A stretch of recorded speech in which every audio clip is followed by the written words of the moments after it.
journal, nous aurons la visite des autorités et des forces vives des Hauts-Bassins sur le chantier du barrage de Samandini. Le souhait ardent pour 2014 que ce pôle de croissance soit enfin une réalité. Et puis le monde de l'éducation au cœur de la sensibilisation sur la protection des données personnelles et de la vie privée.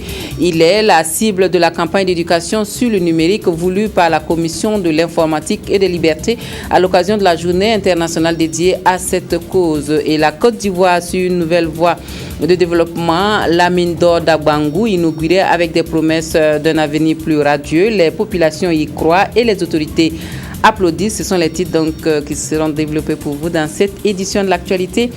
Bienvenue à tous et merci à vous de nous suivre comme vous l'aurez suivi. Donc l'affiche de la finale du CHAN 2014, c'est Libye contre le Ghana.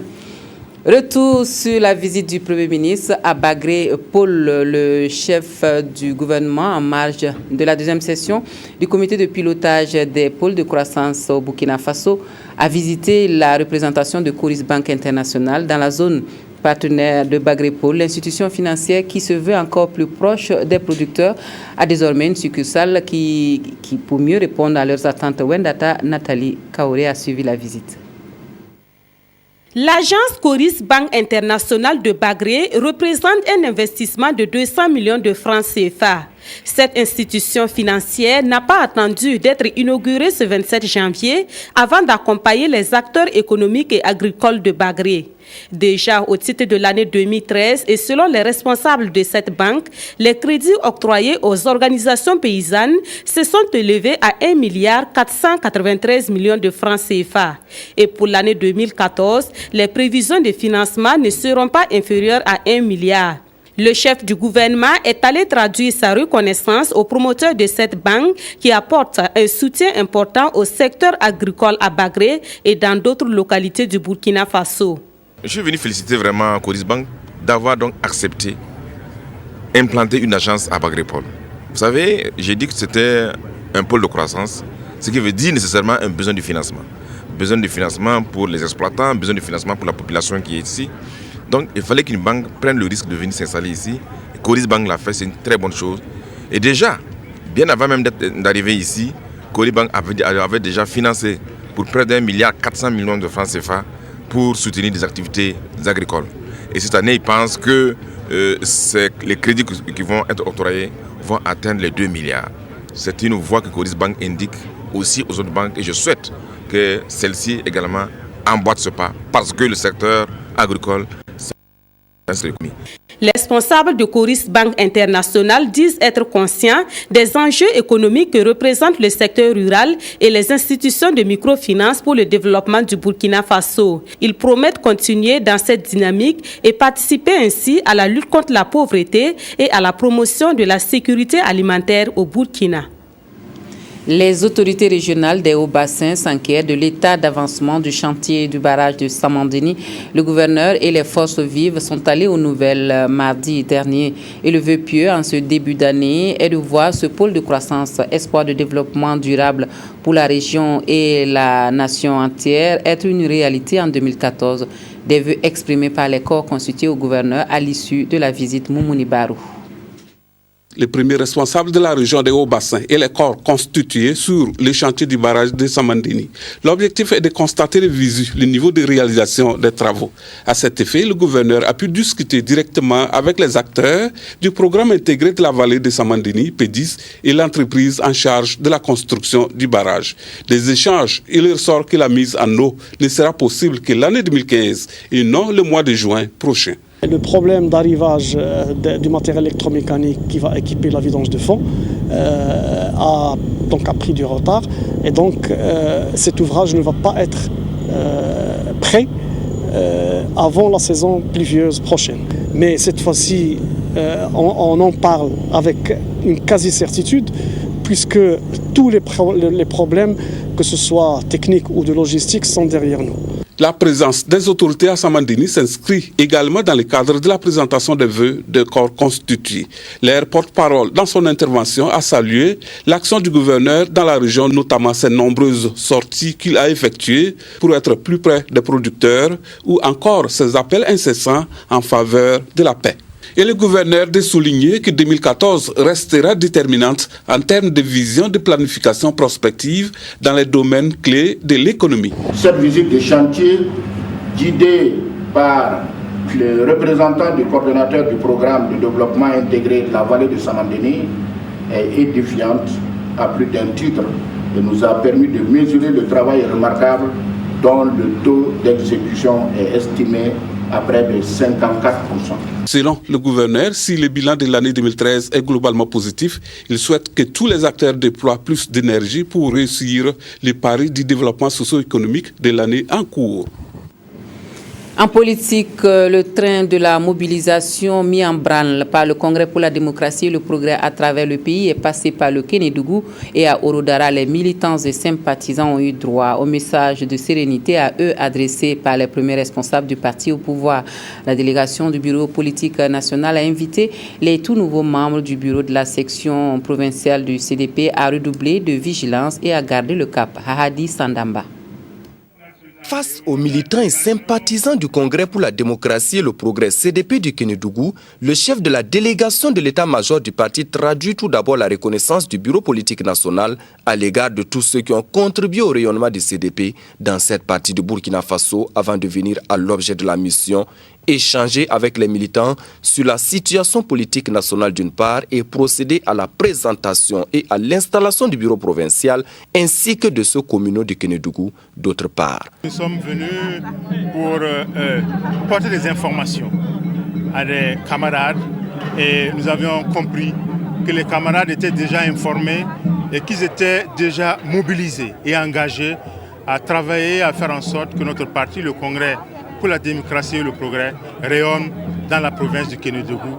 Et nous les invitons à rester toujours mobilisés pour qu'ensemble nous puissions défendre les positions de notre parti, le Congrès pour la démocratie et le progrès, pour qu'ensemble nous puissions travailler à faire en sorte que la paix et la démocratie règnent dans notre pays et qu'enfin ensemble, tous mobilisés comme un seul homme, derrière le président Blaise Compaoré pour faire de notre pays un Burkina de paix, un Burkina où il fait bon vivre pour l'ensemble des camarades militantes et militants du Congrès pour la démocratie et le progrès.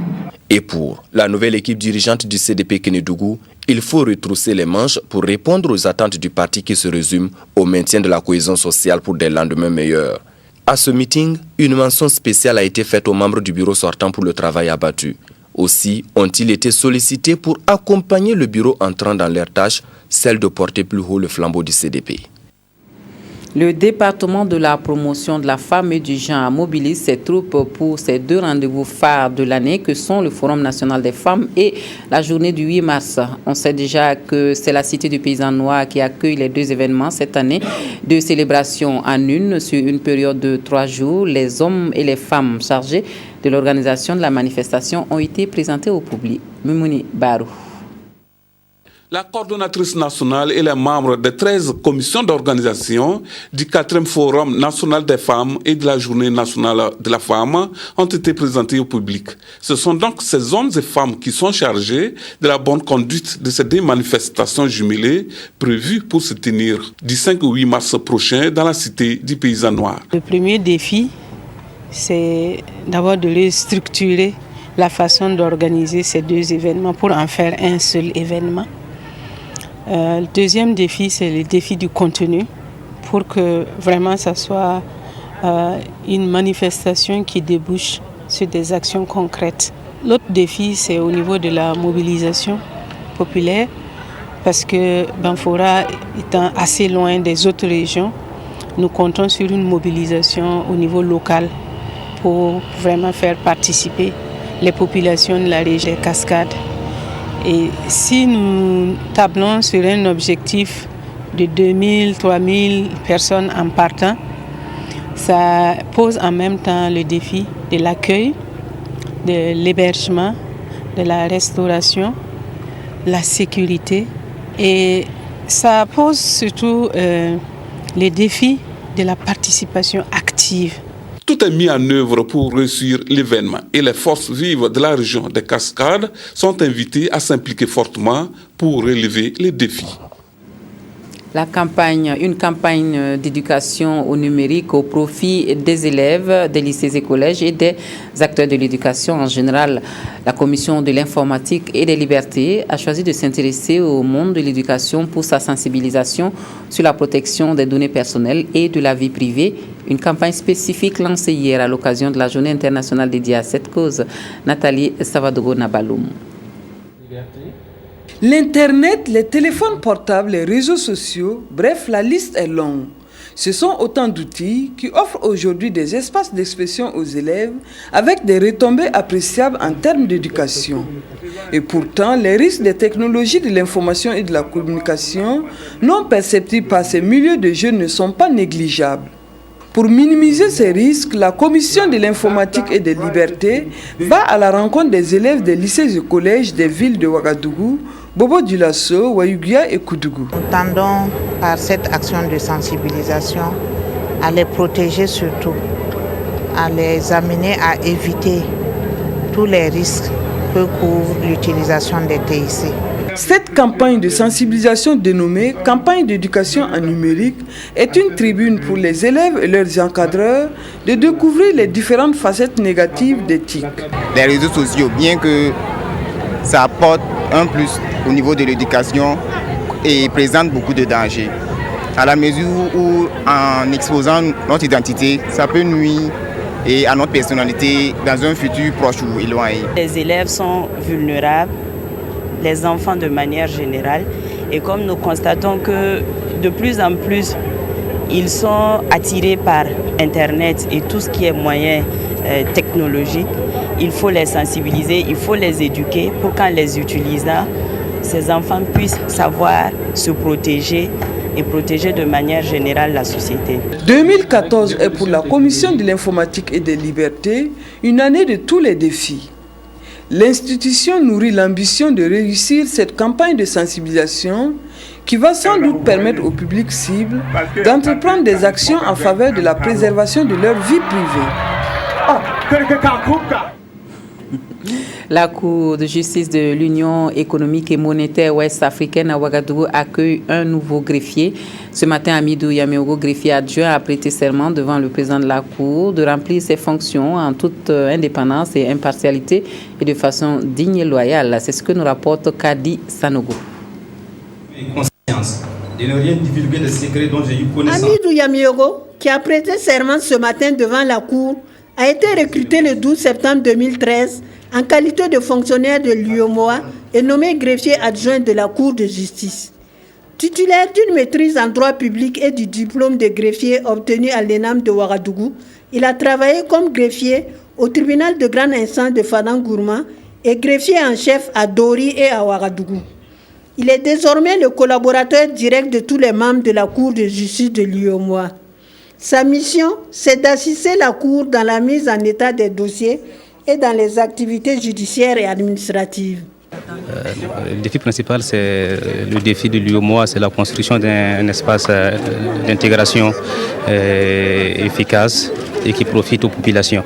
Je voudrais avant tout rendre grâce à Dieu qui me permet d'être là à ce niveau de responsabilité. Certes, la tâche est complexe, mais j'espère qu'avec son soutien, je serai à la hauteur de la mission. Je voudrais ensuite remercier les hommes, remercier mes enseignants du primaire, du secondaire, du supérieur qui ont contribué à ma formation. Cette cérémonie solennelle de prestation de serment revêt une grande importance. Grandir la Cour de justice. Ça montre la progression de la Cour de justice. Au départ, on n'avait pas assez de personnel, mais au fur et à mesure, on est en train de recruter les gens pour que la Cour remplisse sa mission de façon correcte et normale. Amidou Yamiogo fait désormais partie intégrante de la grande famille de la Cour de justice de l'UOMOA. Le président de la Cour de justice n'a pas manqué de lui prodiguer des conseils tels que le respect de la déontologie. La direction des aménagements hydrauliques programme ses activités pour 2014. À Koudougou, elle va s'accorder sur les priorités du département de l'eau, des aménagements hydrauliques et de l'assainissement en matière de gestion de l'eau et des aménagements hydrauliques. Des précisions avec Ernest Kambiri. La maîtrise de l'eau dans un contexte de changement climatique. Les acteurs ici réunis autour de la tutelle font la programmation de 2014 des activités prioritaires de la Direction générale des aménagements hydrauliques. À Koudougou, où ils se sont retrouvés, ils entendent planifier les efforts du gouvernement burkinabé pour apporter des réponses adéquates à l'intensification des actions de maîtrise de l'eau et de renforcement des capacités de résilience des populations rurales. Il est de bon temps que nous puissions planifier nos actions en concertation avec l'ensemble des acteurs afin de pouvoir cerner les activités majeures, les activités phares, ainsi que les ressources financières nécessaires pour la mise en œuvre de ces activités. Les réflexions ainsi engagées doivent être orientées sur la dynamisation des organisations des usagers au niveau de chaque plan d'eau, l'entretien courant des infrastructures ou ouvrages hydrauliques, le renforcement du parc de retenue d'eau par la réalisation ou réhabilitation des barrages, d'ouvrages de mobilisation des eaux souterraines, notamment les puits et forages destinés à la production. Le développement des technologies d'irrigation innovantes, l'appui aux communautés, aux actions de protection des berges et cuvettes, la mise en place d'un programme national d'aménagement hydraulique feront également l'objet d'échanges à ce rendez-vous de Koudougou. Nous attendons des participants que l'on donne des orientations très claires, que l'on tire les priorités des actions à mener au cours de cette année 2014, que les ressources qui ont été mises à notre disposition là soient en adéquation avec les activités qui seront menées. Un document dit de programmation est attendu au terme de 2 jours de réflexion pour apporter des solutions idoines à la maîtrise de l'eau, une question aujourd'hui capitale dans le développement humain durable. Et ce ministère qui a à peine 1 an a quand même eu le temps de relever des défis et pas des moindres. 2014 devrait voir les efforts se poursuivre car les chantiers sont encore nombreux. Les responsables du département de l'eau, des aménagements hydrauliques et de l'assainissement, plutôt fiers des résultats engrangés, ont invité les agents à ne pas faire dans l'autosatisfaction et à rester mobilisés. Voici pour vous les vœux de 2014 dans ce jeune département ministériel avec Seydou Zon et Yolande Lompo. Résultat appréciable après une année de fonctionnement, c'est ce qui ressort du rapport synthétique du secrétaire général du ministère en charge de l'eau et des aménagements hydrauliques à l'occasion de cette cérémonie de présentation de vœux. Des performances réalisées en partie grâce à l'action déterminante du ministre Maïmounata Belem. On est un nouveau ministère issu d'une scission. Vous savez que ce n'est pas facile dans l'organisation, dans l'assise même du ministère, ce n'est pas facile. Mais malgré cela, comme le secrétaire général l'a dit, nous avons pu tant bien que mal obtenir des résultats assez satisfaisants. Et nous sommes vraiment fiers de cela parce que même parlant du budget, nous avons commencé, il y a eu le budget en place en juin.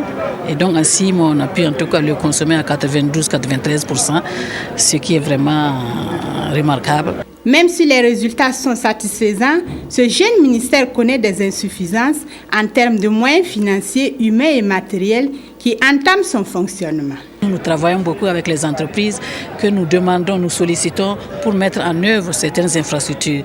Et nous avons utilisé en tout cas cette occasion pour leur demander vraiment je ne dirais pas mettre du sérieux, mais vraiment d'être plus consciencieux pour le travail qu'on les confie. Selon le ministre, l'année 2014 doit être une année de réflexion et encore avec des actions concrètes.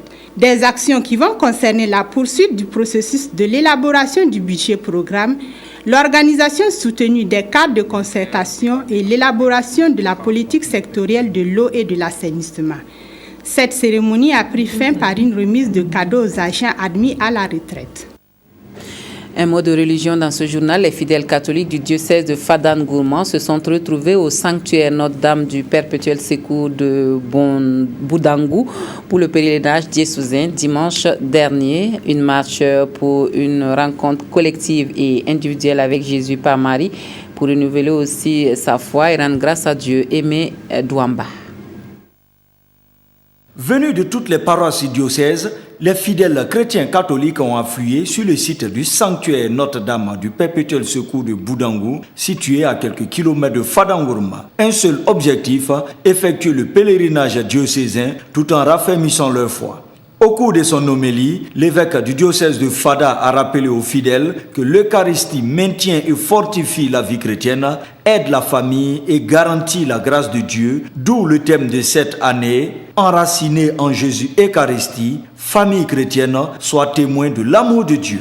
Nous avons choisi de concentrer notre attention sur le thème de l'Eucharistie et sur le thème de la famille pour ramener les uns les autres vers ce qui est essentiel dans la vie chrétienne. L'Eucharistie est le centre de la foi chrétienne. Prières, chants, danses et offrandes étaient aussi au menu de ce pèlerinage. Les fidèles chrétiens, eux, se disent pleinement satisfaits de leur participation à ce grand moment de la vie de leur diocèse. C'est vraiment un motif d'espérance et de joie et un motif de foi. Voilà, pour ceux qui ont la foi qui dandine, voir cela peut leur réconforter et rester fidèle à Dieu. Et je rends grâce à Dieu pour cela parce que le pèlerinage a été magnifique. Il y a eu la participation des gens et je pense que Jésus aussi a travaillé dans les cœurs. Je suis entièrement satisfaite moi-même. Ce pèlerinage a aussi été le cadre à travers lequel la communauté catholique a remercié ces 2 catéchistes admis à la retraite après 28 ans de service et 155 catéchistes formés au profit du diocèse de Fadangoro. La tradition a également été respectée dans le diocèse de Bobo-Dioulasso et le petit village de Dingasso a refusé du monde dimanche. Pour ce moment de ferveur religieuse, les fidèles ont voulu cheminer avec Marie pour être les témoins de la joie de l'évangile. Les prières étaient à la paix. Au Burkina Faso, Fomi Marié et Amadou Lougui. Recueillement à la place de la réconciliation, puis ensuite au pied de Marie. Les fidèles catholiques ont encore respecté la tradition à Dingasso, village situé à une vingtaine de kilomètres de Bobo-Dioulasso. Sur ce site, la manifestation de la foi en Christ a été marquée par des prières et des chants d'adoration.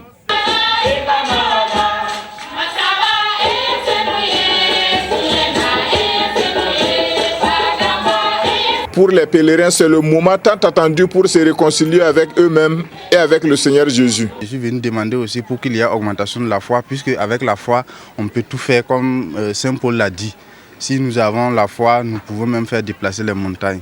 J'adore notre Seigneur, qu'il est bon, il est vivant, il nous aime tout moment, en tout temps. Tous les chrétiens, nous devons marcher à l'image de Jésus. Nous devons marcher à ses traces et surtout en pardonnant à nos prochains. Avec Marie, soyons témoins de la joie de l'Évangile. C'est le thème retenu cette année à Dingasso où le célébrant du jour a mis l'accent sur l'Évangile. La joie de l'Évangile, c'est-à-dire la joie d'avoir découvert Jésus et de l'avoir rencontré. Et si quelqu'un a rencontré le Christ, il n'a plus le droit d'être triste. Ce 26e pèlerinage à Dingasso se tient à une période de turbulence politique. À cet effet, les fidèles ont prié pour une paix durable au Burkina Faso et dans la sous-région. La petite note de saveur de ce journal nous vient de la Semaine nationale des arts culinaires qui se tient en ce moment à Ouagadougou. Parmi les spécialités burkinabè qui sont proposées, le poulet au dolo, oui, vous avez bien entendu, du poulet au dolo, il est à la cuisine burkinabè, ce que le coq au vin est à la cuisine française. C'est un plat bien de chez nous. Et si vous voulez le réussir, petite leçon de cuisine avec Salinana. Madame Sorgho a osé et a innové. Avec elle, le traditionnel poulet sauté se transforme en poulet au dolo. Dans son stand qui lui sert d'office de cuisine, elle propose aux visiteurs de la Semaine nationale des arts culinaires le poulet au dolo. Pour préparer le poulet au dolo, premièrement, il faut du poulet. On enlève le poulet, on lave, et puis on met sur le feu. On met l'huile et on commence à sauter ça. En ce temps, on découpe l'oignon, poivre, tomate, pâte de tomate. C'est ça les ingrédients qu'on utilise pour préparer avec du dolo. On peut manger le poulet au dolo avec du riz blanc et du couscous. Dans la peau d'un chef cuisinier et avec l'aide de sa brigade, elle concocte avec amour le poulet au dolo. Une cuisine simple à la fois tournée vers les produits frais et locaux, sélectionnée rigoureusement et mise en valeur par une préparation mêlant couleur et saveur, ce qui est du goût des clients. Je l'ai mangé, vraiment, c'était vraiment bon. C'est ma première fois de goûter à ça et quand j'ai goûté, vraiment, je vous assure que vraiment c'est du bon. C'est surtout le goût. Tu sens qu'on n'a pas mis trop de yama dedans. Et puis quand tu manges, tu sens que vraiment c'est naturel, quoi. Quand je suis arrivé chez Madame Sorgo, on m'a dit qu'il y a le poulet au dolo. Ça m'a étonné. Et je me suis dit que mais le dolo, c'est une boisson. Pourquoi on peut préparer ça? Alors, j'ai fait la commande, elle m'a donné ça, j'ai mangé. Mais vraiment, c'est du bon. Même quand on sent l'odeur seulement là, on a l'envie de manger ça et même garder ça pour même aller donner ça à la famille. Une recette qui se présente comme un classique certes, mais facile à réaliser avec des ingrédients disponibles sur nos marchés, un matériel commun, des techniques usuelles pour cuisiner en toute simplicité et surtout se régaler. Mesdames, à vos casseroles et autres ustensiles de cuisine pour vous faire plaisir. Voilà, c'est tout pour ce journal. Merci à vous de nous avoir suivis. Excellente soirée à tous et à toutes. Je vous retrouve demain.